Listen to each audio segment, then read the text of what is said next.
On the 27th of October, 1858, some 5,000 people crammed into Birmingham Town Hall to hear their MP, elected the year before, speak about parliamentary reform.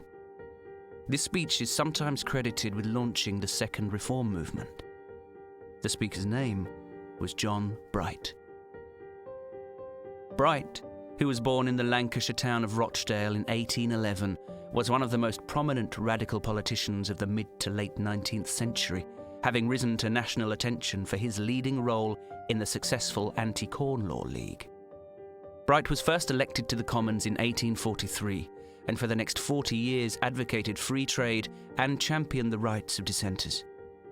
He also called for what today might be called an ethical foreign policy, opposing the Crimean War and supporting the northern states during the American Civil War.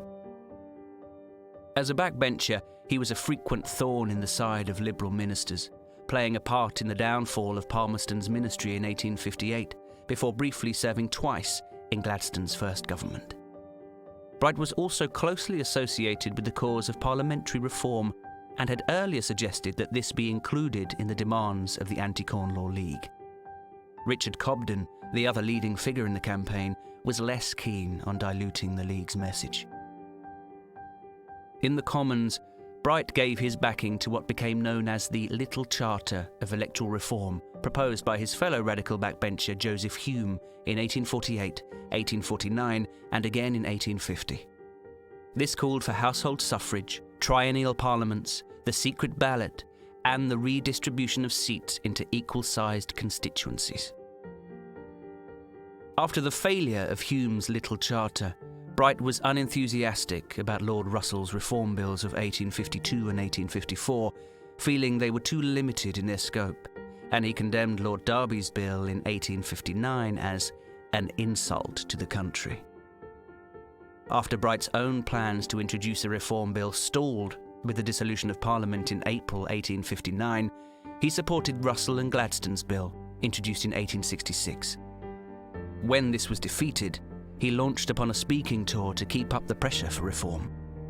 He then had the satisfaction of seeing the Conservatives' 1867 Reform Act become far more radical than initially intended, after numerous backbench amendments were made.